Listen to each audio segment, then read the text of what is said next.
Praise the lord. యేసునామ స్మరణ అనే ఉదయకాల కార్యక్రమానికి మీ అందరికీ ఆహ్వానమండి. ఈ ఉదయకాలం ఎలా ఉన్నారు? ఈరోజు మీ స్థితి మార్చే దేవుడు మీతో ఒక మంచి వాగ్దానం ఇస్తున్నారు. చద్దాము. కీర్తనలు 3వ అధ్యాయము 8వ వచనం. రక్షణ యెహోవాది, నీ ప్రజల మీదకి నీ ఆశీర్వాదము వచ్చునుగాక. గుండె ధైర్యం ఇచ్చే వాగ్దానం అండి. అలాగే మూడు కీర్తనలో నా తల ఎత్తు వాడవు నీవే అన్నట్టుగా మనం చూస్తూ ఉంటున్నాము. ఎప్పుడు కూడా మనం బైబిల్లో చూసినట్లయితే మనుషుల స్థితిగతులను దేవుడు మార్చేసి వారిని గొప్పగా వాడుకొని మంచి పేరును ప్రఖ్యాతం ఇచ్చిన దేవుడు. మోషే ఎప్పుడు ఎడారిలో ఉండిపోయాడా? ఉండిపోలేదు. యోసేపు గోతిలోనే ఉండిపోయి చనిపోయాడా? లేడు. ఆయన ఐగుప్తు దేశానికి మరి ప్రధానమంత్రిగా ఉన్నాడు. అలాగే హన్న గుడ్రాలుగా ఉండిపోయిందా? లేదు. అలాగే దావీదు గొర్రెల కాపరిగానే ఉండిపోయాడా? లేదు. దానియేలు సింహపు బోన్లో ఉండి చనిపోయాడా? లేదు. షడ్రక్ మేషక్ అబేద్నెగోలు అగ్నిగుండంలోనే ఉండిపోయారా?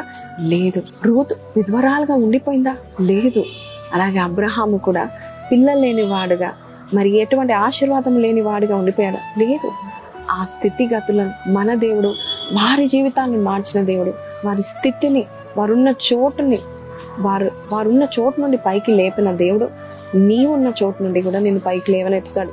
ఏ కష్టంలో ఉన్నావో, ఏ బాధలో ఉన్నావో, ఆ దాంట్లో నీవు ఉండిపోకుండా జయాన్నిచ్చే దేవుడు నీతో ఈరోజు వాగ్దానం చెప్తా ఉంటున్నాడు. రక్షణ నేను ఇస్తాను, నీవున్న స్థితిలో నుండి నేను నిన్ను పైకి లేవనెత్తుతాను.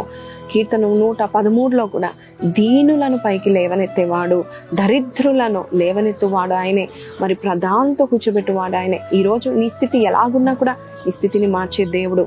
మోషే వలె, హన్నా వలె, రూతు వలె, అబ్రహాం వలె, దావీదు, దానియేలు, షడ్రక్ మేషక్ అబేద్నెగోలు, యోసేపు వలె మనం చూసినట్లయితే ఎప్పుడు అలాగే ఉండిపోలేదు. దేవుడు ఘనంగా దీవించాడు. ఎస్తేరు కూడా మరి అనాథ పిల్లలాగా ఉండిపోలేదు, ఒక రాణి అయిపోయింది. అలాగే నీ జీవితంలో కూడా దేవాది దేవుడు కార్యాలు మొదలు పెడితే నీ స్థితిని మార్చడానికి ఇష్టపడుతున్నాడు. నువ్వు ఏ కష్టంలో ఉన్నావో, ఏ స్థితిలో ఉన్నావో ఆ స్థితిలో నువ్వు ఉండిపోవు. దేవాది దేవుడు నిన్ను హెచ్చించబోతున్నాడు, నేను ఆశీర్వదించబోతున్నాడు. ఈ వాగ్దానం మీతో మాట్లాడితే నాతో కలిసి కళ్ళు మూసుకొని ప్రార్థనలు ఏకీభవించండి. ప్రార్థన. పరిశుద్ధుడా, మహోన్నతుడగు తండ్రి, స్థితిగతులను మార్చే దేవుడుగా ఉన్నావు నాయన. నీవు ఒక వ్యక్తిని ఎన్నుకుంటే నాయన, వారి స్థితిని చూసి వారి స్థితి నుండి పైకి లేవనైతే దేవుడు. మోషే ఎడారిలో ఉండిపోకుండా అయ్యా అందరి చేత మరవబడిన వాడైనా కూడా నీవు మర్చిపోలేదు. నీ బిడ్డల స్థితిని చూడండి, వారి బాధను జ్ఞాపకం చేసుకొని అయ్యా ఈరోజు నా బాధ, ఈరోజు నా కష్టం, ఈరోజు నా దీనమైన స్థితిని నీవు తీసివేసి ఘనమైన జీవితం వారికి దయచేయమని యేసు పరిశుద్ధ నామములో అడుగుచున్నాం తండ్రి, ఆమేన్. సో దేవాది దేవుడు మీ తలని హెచ్చించబోతున్నాడు, మిమ్మల్ని మీ తలని ఎత్తబోతా ఉంటున్నాడు. మీ ట్రాక్ ఏమైనా కూడా దేవుడు, మీ మార్గం ఏమైనా కూడా, మీ స్థితి ఏమైనా కూడా దేవుడు అది మార్చి మిమ్మల్ని గణపరచబోతున్నాడు. ఈ వాగ్దానం మీతో మాట్లాడితే God is going to change my life forever అని పెట్టండి కామెంట్ బాక్స్లో. మళ్ళీ రేపు కలుద్దాం. అంతవరకు సెలవు. Praise lord.